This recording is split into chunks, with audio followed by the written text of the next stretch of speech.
പക്ഷേ അവരിൽ നിന്ന് നല്ലൊരു ഔട്ട്കം ഉണ്ടാവണമെങ്കിൽ അവർ സാറ്റിസ്ഫൈഡ് ആയിരിക്കണം.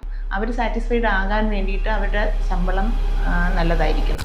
ഓഡ് അവേഴ്സ് ഉൾപ്പെടെ 24 അവേഴ്സ് വർക്ക് ചെയ്യുന്ന ആൾക്കാരാണ് നഴ്സസ്. എത്രയോ തവണ സമരം ചെയ്തിട്ടാണ് അവർക്ക് സാലറി ഇൻക്രീസ് ചെയ്യാൻ പറ്റുന്നുള്ളൂ. ഇത് ഗവൺമെൻറ് നഴ്സസ് അനുഭവിക്കുന്നത് അവിടുത്തെ സ്റ്റാഫ് ഷോർട്ടേജാണ്. 1960 സ്റ്റാഫ് പാറ്റേൺ വെച്ചിട്ടാണ് ഇപ്പോഴും പോകുന്നത്. സ്പേസ് ഉണ്ടായിട്ട് സർക്കാർ അത് ചെയ്യുന്നില്ല എന്നുള്ളതാണ്. ദൈവത്തിൻ്റെ മാലാഖമാരെന്ന പേര് വിളിപ്പേരുണ്ടെങ്കിൽ കൂടെയും അവർ മനുഷ്യരല്ലേ. അവരിൽ നിന്നും ഒരു നല്ല ഔട്ട്കം, ശരിക്കും നമ്മുടെ സഹോദരങ്ങളായിട്ടുള്ള രോഗികൾ ആശുപത്രിയിൽ വരുമ്പോൾ അവർക്ക് വേണ്ട പരിഗണനയും പരിരക്ഷയും കൊടുക്കാൻ 24 അവേഴ്സ് കൊടുക്കുന്നത് നഴ്സസാണ്. അതുകൊണ്ട് തന്നെയാണ് അവർക്ക് മാലാഖമാരെന്നുള്ള വിളിപ്പേര് വന്നത്. പക്ഷേ അവരിൽ നിന്ന് നല്ലൊരു ഔട്ട്കം ഉണ്ടാവണമെങ്കിൽ അവർ സാറ്റിസ്ഫൈഡ് ആയിരിക്കണം. അവർ സാറ്റിസ്ഫൈഡ് ആകാൻ വേണ്ടിയിട്ട് അവരുടെ ശമ്പളം നല്ലതായിരിക്കണം. അവർക്ക് വ്യക്തിപരമായ ബുദ്ധിമുട്ട്, കുടുംബത്തിൻ്റെ ബുദ്ധിമുട്ട്, എല്ലാം പലതരത്തിലുള്ള ബുദ്ധിമുട്ടുകളുണ്ടാകും. ഓഡ് അവേഴ്സ് ഉൾപ്പെടെ 24 അവേഴ്സ് വർക്ക് ചെയ്യുന്ന ആൾക്കാരാണ് നഴ്സസ്. എല്ലാ സങ്കടങ്ങളും മാറ്റിവെച്ച് ഒരു ചിരിയോടുകൂടി സ്നേഹത്തോടുകൂടി രോഗികളെ പരിചരിക്കണമെങ്കിൽ അവരുടെ മനസ്സിലൊരു സംതൃപ്തി വേണം. ആ സംതൃപ്തി നമുക്ക് അതോറിറ്റിക്ക് ശമ്പളം എന്നുള്ള രീതിയിലല്ലേ കൊടുക്കാൻ പറ്റും.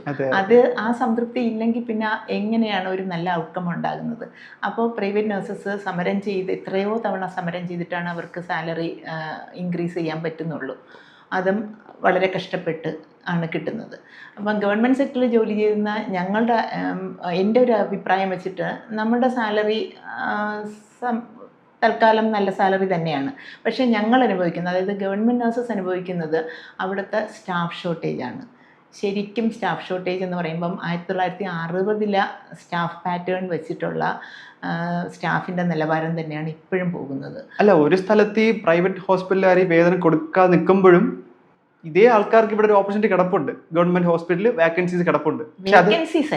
വേക്കൻസി അല്ല, സ്റ്റാഫ് 1960 സ്റ്റാഫ് പാറ്റേൺ വെച്ചിട്ടാണ് ഇപ്പോഴും പോകുന്നത്. അപ്പോൾ സ്റ്റാഫ് ഷോർട്ടേജ്, വേക്കൻസി ഉണ്ടായിട്ടല്ല, സ്പേസ് ഉണ്ടായിട്ട് സർക്കാർ അത് ചെയ്യുന്നില്ല എന്നുള്ളതാണ്. പുതിയ ക്രിയേറ്റ് ചെയ്യുന്നില്ല. വേക്കൻസി ക്രിയേഷൻ നടക്കുന്നില്ലാത്തത് കാരണം അവിടെ സ്റ്റാഫ് ഷോർട്ടേജ് കാരണം സഫർ ചെയ്യുന്നുണ്ട് ഗവൺമെൻറ് സെക്ടറിലെ നഴ്സസ്. പ്രൈവറ്റ് സെക്ടറിലെ നഴ്സസ് സാലറിയുടെ കുറവ് കാരണം സഫർ ചെയ്യുന്നു. അപ്പോൾ ശരിക്കും അതോറിറ്റി മനസ്സിലാക്കണം, നഴ്സസ് മാലാഖമാരെന്ന് പറഞ്ഞാൽ മാത്രം പോരാ, അവരെ സംതൃപ്തരാക്കിയാലേ നല്ല ബെറ്റർ ഔട്ട്കം ഉണ്ടാവുകയുള്ളൂ. ബെറ്റർ ഔട്ട്കം ഉണ്ടായാലേ നമ്മുടെ രോഗികൾക്ക് കൂടുതൽ മെച്ചപ്പെട്ട ആരോഗ്യം കിട്ടുകയുള്ളൂ, നമ്മുടെ സൊസൈറ്റി നന്നാവുകയുള്ളൂ.